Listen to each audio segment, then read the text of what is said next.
It's officially trade season in the NBA. Today, I answer your questions in a mailbag episode on Anthony Davis's future, building around Cooper Flagg, and more on today's Locked On Mavs. This is Cooper Flagg, and you're listening to Locked On Mavs. I think that's a good question. Good morning, Isaac. You are Locked On Mavs, your daily Dallas Mavericks podcast. No one's dying. Part of the Locked On Podcast Network. Still can't leave you. Your team every day. I'm going to get a city like that.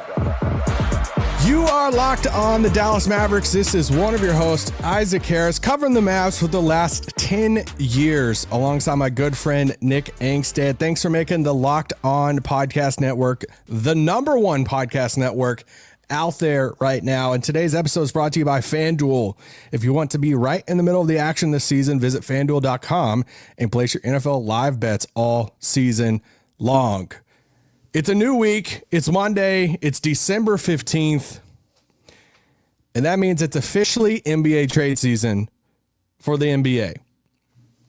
Meaning, is some of you might be like, the only thing I know is the trade deadline in the first week or so of February. Well, that is correct. That is the end of it.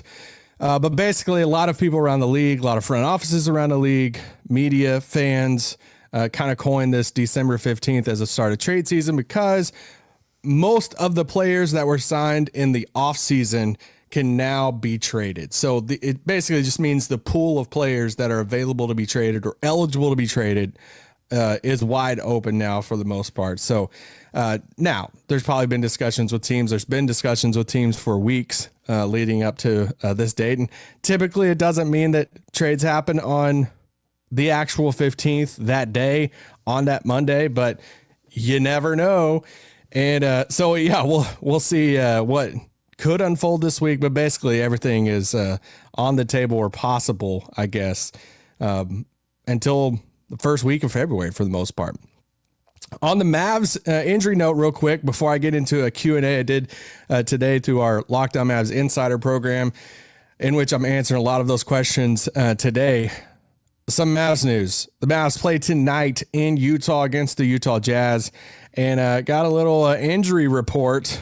I'm sure some of you seen yesterday for the Mavericks heading into this game. They're at Utah. And then, bam, somebody popped up on the injury report, Anthony Davis.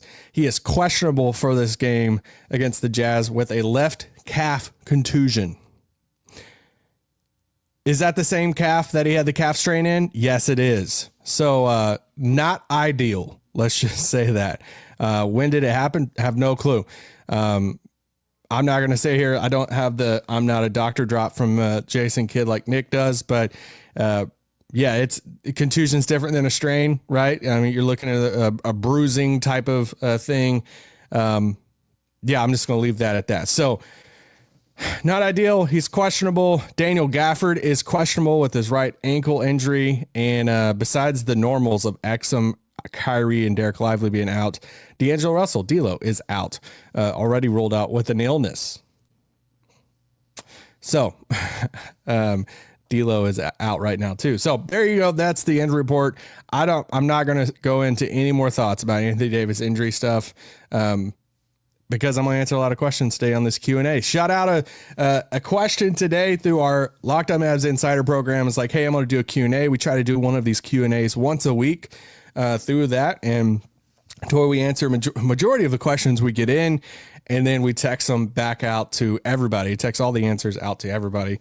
And today I'm doing that, but also going to answer a lot of them on the podcast too. So a double whammy. I'm going to read some of your names too. So thanks for being subscribed to our subtext, and shout out to everybody who has already signed up for our Everydayer program.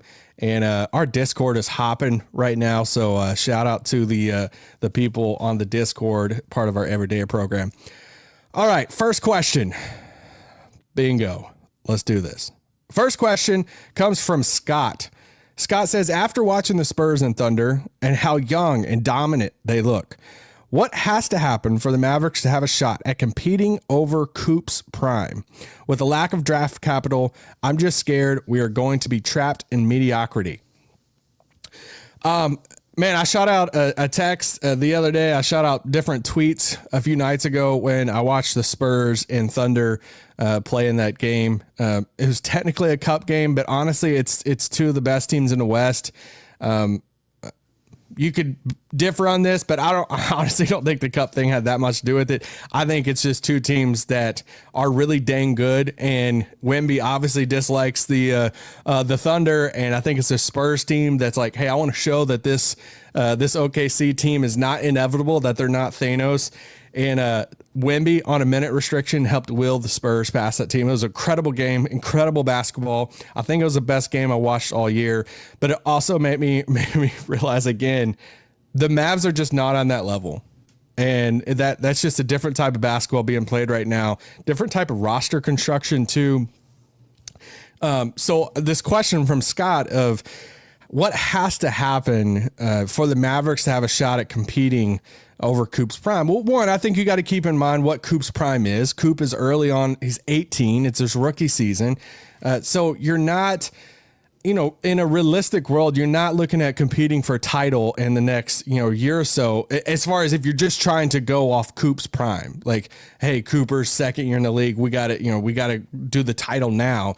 I think you're looking at Coop's prime once he get into, it's crazy that in 7 years, he'll be 25. Like 7 years. That's insane. Or 7 years will be like 26 because he's about to turn 19, not too long in the future.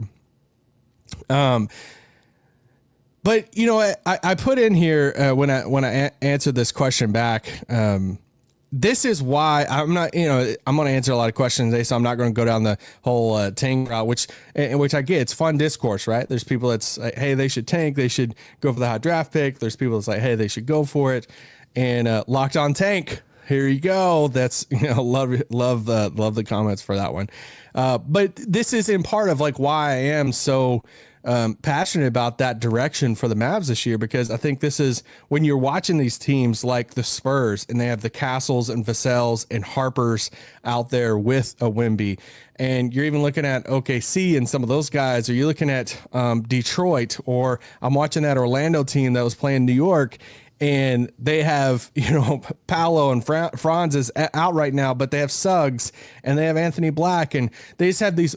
It's these teams that are these up and coming teams that we've talked about a lot. So with these young pieces, these young draft picks next to their cornerstone pieces, and this is why I'm so adamant about like, man, just go for the highest percentage you can for this draft pick in this upcoming draft to pair another piece with Cooper moving forward. And this is why, again, I think it's so important who this GM hire is. This is why I want, in a perfect world, even though I've been talking about, hey, Jason Kidd could be the next GM for this team. But I've also, like, that's why I'm saying don't be surprised if that happens. Me personally, I want somebody that's been there, done that knows what they're doing as a GM, that could come in here and be like, all right, I know what we have to do to try to build around Cooper Flagg to where when he is entering his prime, we can be in contender status then. So Scott in this question is scared of being trapped in mediocrity. Yeah. I think that's a valid scare to be scared of, especially this year. If, they don't, which I still do expect them to fully trade Anthony Davis and probably Klay and D'Lo. D'Lo, yes, for sure. I think that he's getting traded, but, Gafford's the one I'm unsure about. I still think that they take that route over the next month, but we'll see on the timing and everything of that. Let's take a quick break, and then we'll be back. And I want to fly through some of these questions of who could be realistic GM or head coach candidates. Finding next piece next to Cooper, underrated moves, and so much more. This podcast is brought to you by our good friends over at Wayfair. Wayfair, man, I am needing some new office furniture right now, and I think this is the route to go. The holidays are always shows up faster than we expect. Yes, Christmas is right around the corner. If you're still putting together gifts, last minute decor, or getting your home ready for guests, Wayfair has you covered. Whether you need a quick room refresh, new bedding, or those final seasonal touches, Wayfair makes it easy to get what you need fast. Wayfair truly is one-stop shop for everything home, with decor, furniture, kitchen essentials, and gifts for every style and every budget, all delivered quickly and easily. Their selection is huge. Bedding, decor, kitchen gear, kids' room updates. That's honestly, we got to update some kid stuff in the room. I was able to find everything in one place. Get last minute hosting essentials, gifts for all your loved ones, and decor to celebrate the holidays with way less. Head to wayfair.com right now to shop all things home. That's wayfair.com. That's WAYFAIR.com. Wayfair, every style, every home. This podcast is also brought to you by our longtime friends over at FanDuel. Guys, FanDuel has you covered. We got this Mavs game coming up on Monday night against the Jazz in Utah. How confident are you? Anthony Davis is questionable. Gafford's questionable. D'Lo's out, which I know is really just throwing all of your FanDuel lines off and stuff right now. But if you're confident in the Mavs taking on this struggling Utah team, FanDuel is the place to go. With FanDuel, you can place bets as the action unfolds, every drive, every momentum swing, every highlight moment. Live betting is best when the game starts to shift, a receiver gets hot, defense tightens up, or the momentum flips after a turnover. FanDuel lets you jump into the moment. You can bet the next player props update as guys heat up. I was going to do something about the NFL, but no, I'm just staying on the NBA right now because Mavs play the Jazz tonight. So if you want to be right in the middle of the action this season, visit FanDuel.com and place your NFL live bets all season long. FanDuel, the game moves fast, and so can you. Cool. Shut it down! Let's go home! All righty. Talking to the Dallas Mavs, answering some mailbag questions. First one was about my thoughts coming out of the Spurs and Thunder game the other night. Thanks for everybody for being a part of our Everydayer program. Just launched that, I guess a week ago, 2 weeks ago. And you can find all the details in the description of the show on YouTube or your podcast platform in that. But yeah, Everydayer program. It's a monthly thing. You can be part of the Discord and you can get ad-free episodes. So if you're like, hey, I'm tired of skipping ads, then that's the thing you can sign up for. You get ad-free sent right to your inbox with that. All right, next question. They didn't put a name with this one, but it says, if Kidd becomes the next GM of the Mavericks, what are some realistic head coach candidates? This one's hard to do because you naturally want to take you want to take someone like Jason Kidd and be like, all right, well, who's the guys that's connected to him or could be under his coaching tree? Well, some of the guys that were like coming up and could be like next in line, they went to like another team, right? Like he never signed or never brought in JJ Barea. He's on Denver staff now.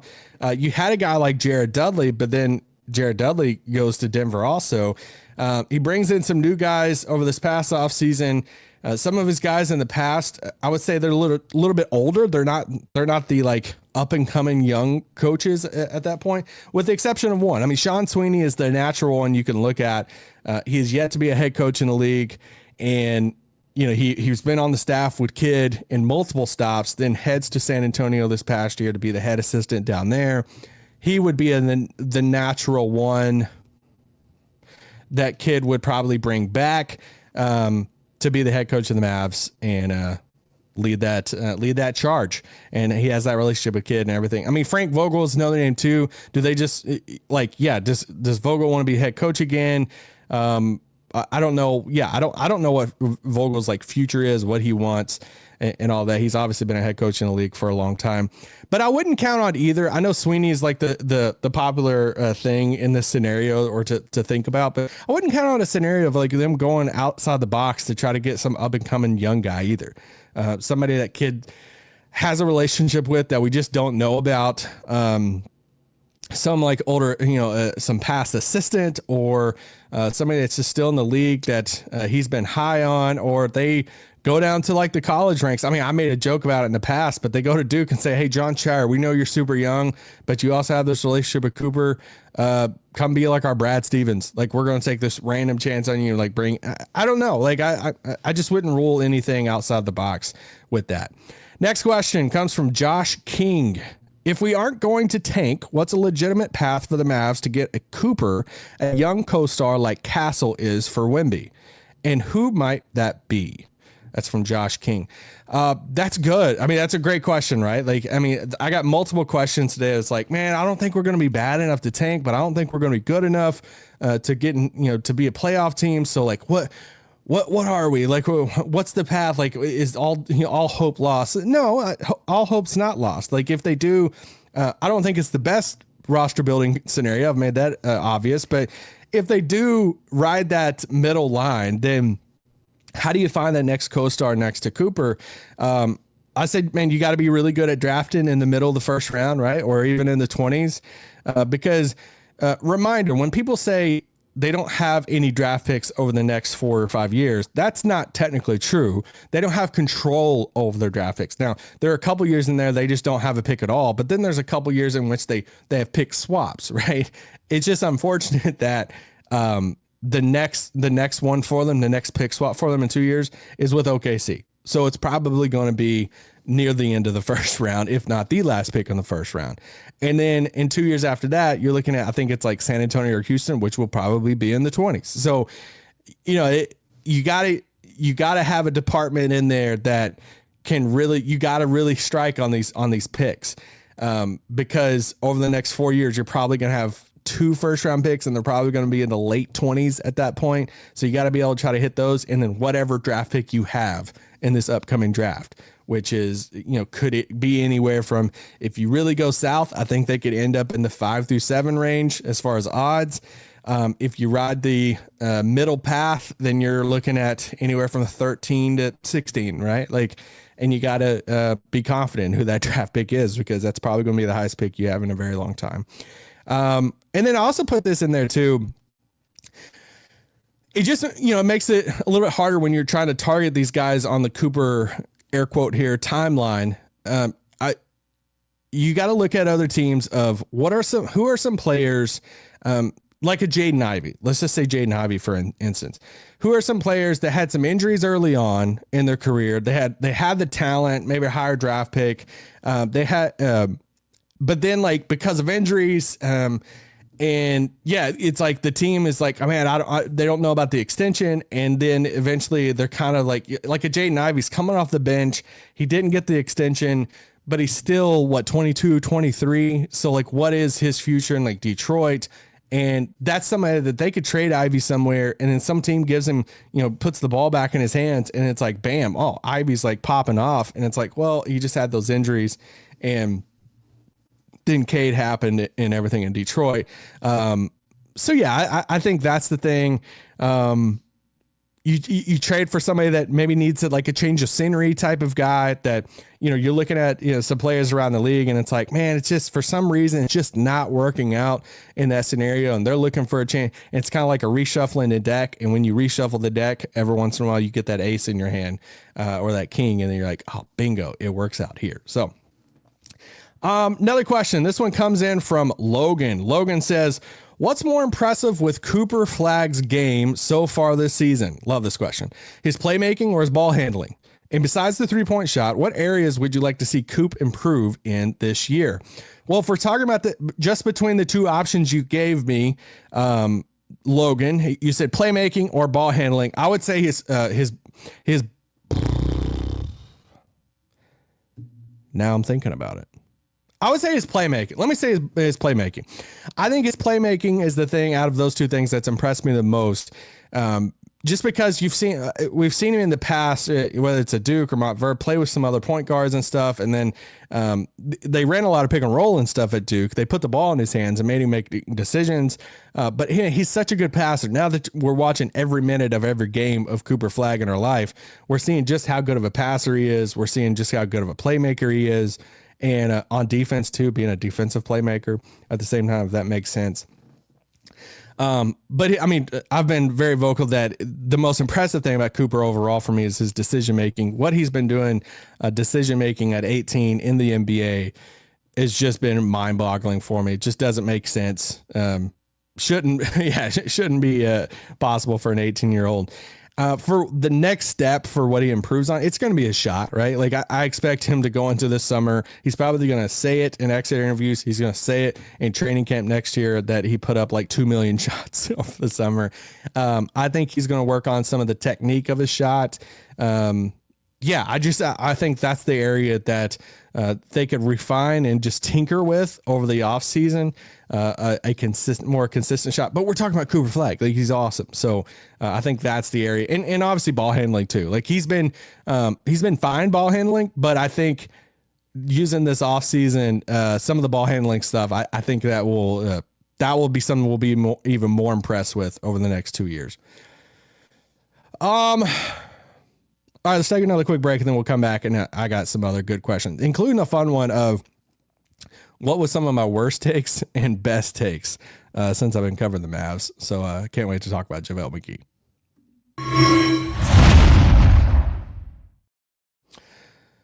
This podcast is brought to you by our friends over at Rugiet. Rugiet. Yes. Let's be real. Making excuses doesn't solve anything. We've all heard them before. It's just stress. I'm tired. Happens to everyone sometimes. But when it comes to performance, sometimes your body just needs a little extra support. That's where Rugiet comes in. Rugiet.com offers fast acting, doctor prescribed treatments for ED designed to help you stop making excuses and start making moves. Rugiet makes it easy to get started. You just connect with a board certified doctor, 100% online, no awkward waiting rooms, no in-person appointments. If prescribed, your treatment ships directly straight to your door. Visit rugiet.com/LockedOnNBA to get 15% off your first order. That's rugiet.com/LockedOnNBA. And don't forget to use our code LockedOnNBA so they know we sent you. Rugiet. Stop making excuses. Start making moves. Shut it down! Let's go home!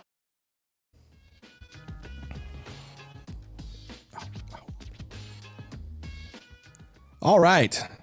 Let's keep on going through this mailbag. Let's do this thing. This question comes from no name on this one. So here we go. Real life problem that Nico has caused in my household. 4-year-old and 7-year-old want Mavs jerseys, and they love Coop, but they are true Dallas fans and love a good role player. Man, there's just something about having a good role player jersey. I love that. 4-year-old wants Gafford. 7-year-old wants PJ. This guy says he knows PJ is safe this year because of his new deal. Who besides Coop is safe? Hate this for my team, but no, we need to get better. It's more about, we just don't know what this front office is thinking, because we don't know. I mean, we know who this like committee is right now and making choice and decisions, but we don't know who the next GM is. So we don't really know. I'm pretty confident on the timeline that I think that they'll go down over the next 3 to 4 weeks of making some big trades to take a kind of a slower timeline. But so it's like, who's safe? Yes, this year PJ is the safest. And then, I'd say Kyrie in that, but moving forward, is it sad that I'm going to say Ryan Nembhard, that I think like a number 9 Ryan Nembhard jersey is probably the safest one that you could get for the next like year or so? I want to say like Max, but outside of that, he wants a role player, so it's not Kyrie, but I would say Nembhard's like my answer with that. Everybody else, like besides Max, but like would you say her and tell me like, hey, would you guarantee Max Christie's on this team next like fall?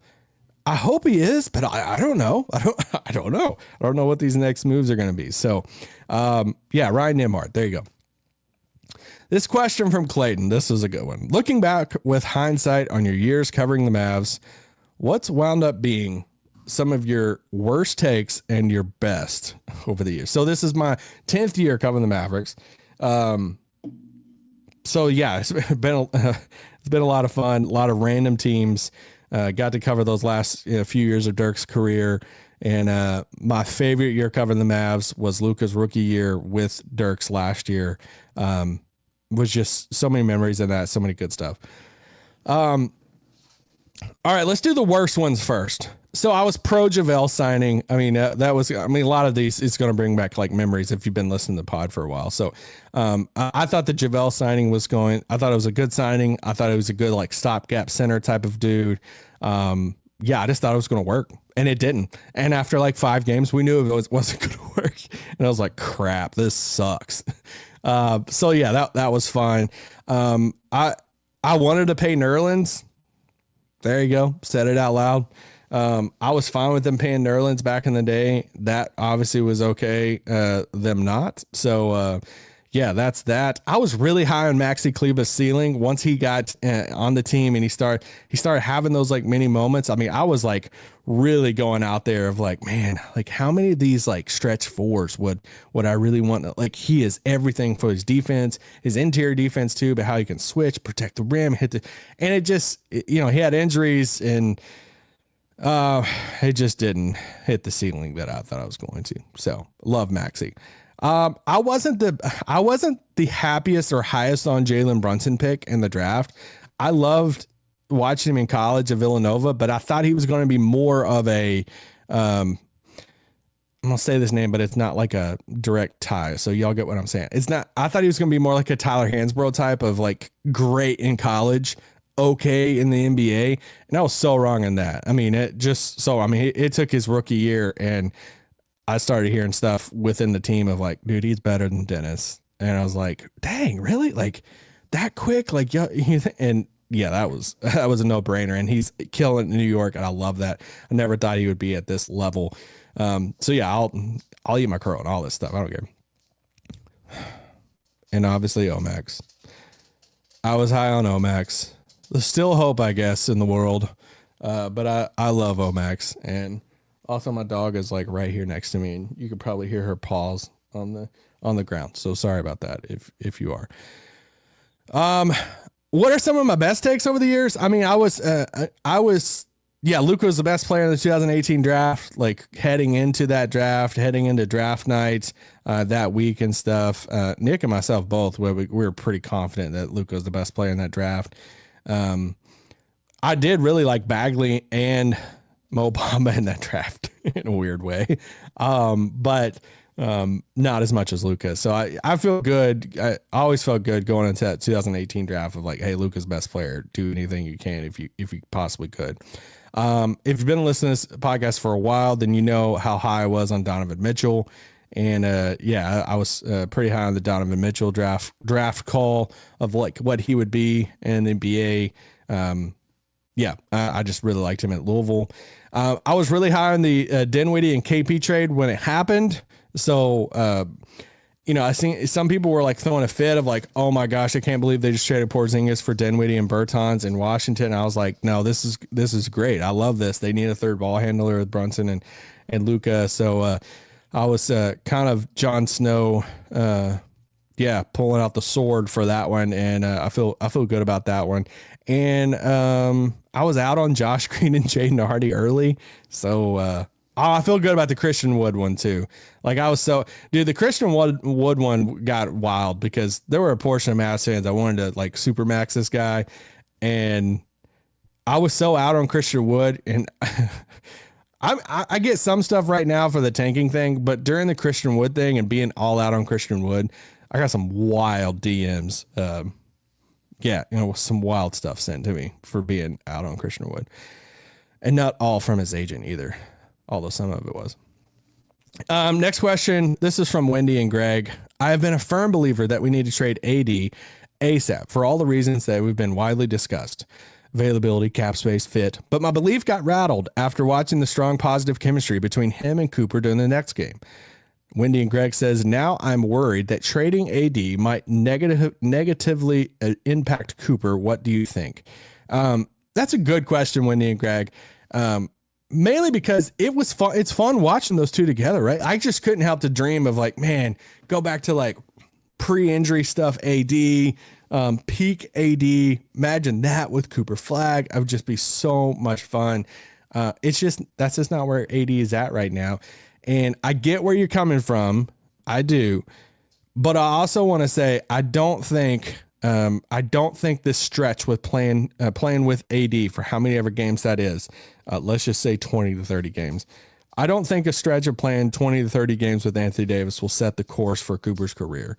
So that's my only thing of like a zoom out perspective of that, positive or negative. So, yeah, that's what I'll say with that one. And then last one, this was a good question because we really haven't taken this route when talking about trade possibilities. And it's this person said, or it says Montana Mavs fan. Let's go, man. Montana. That's one of the few states. I've been to 38 states in my life. Clap. I know all of you care. No, you don't. But Montana is not one of those, and I've always wanted to go to Montana. Montana Mavs fan says, saw a trade proposal where Philly would send VJ Edgecombe to Dallas along with Paul George for Anthony Davis. Don't think that's happening, guys. Sorry. Don't think there's any world we're getting VJ. That seems unlikely. That's correct, Montana Mavs fan. But it got me thinking about moving AD, how teams might want to require some outgoing bad contract along with value. Would you do that sort of thing if you're the Mavs? From Montana Mavs fan. I haven't really considered that too much, and I don't mean this in like a mean way, but I would say when you talk to people around the league, or even when we talk to other media people at Mavs games, wherever, like I would say Anthony Davis's contract is it's not the worst at all, but I would say it's probably in the top like 15 of like tougher contracts. So it's like when you start looking at other bigger contracts that you're like, oh man, that would like suck. Like, cause I'm thinking about like long-term contracts, like a Joel Embiid. Man, I don't know what it would take to attach to Joel Embiid to swapping for Anthony Davis. Like that is a bad contract. 80s isn't a bad contract. It's not that.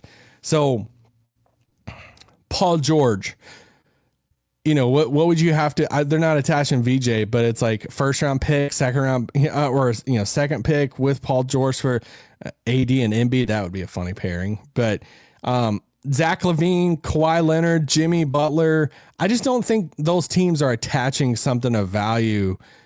Maybe the Kings, like maybe the Kings would say, hey, we'll attach some value to Zach LaVine to get Anthony Davis. I mean, they'll probably do that. Yeah. Kawhi, I don't think the Clippers are attaching anything to Kawhi. And the same thing with Golden, even though like Golden State, they just lost to Portland.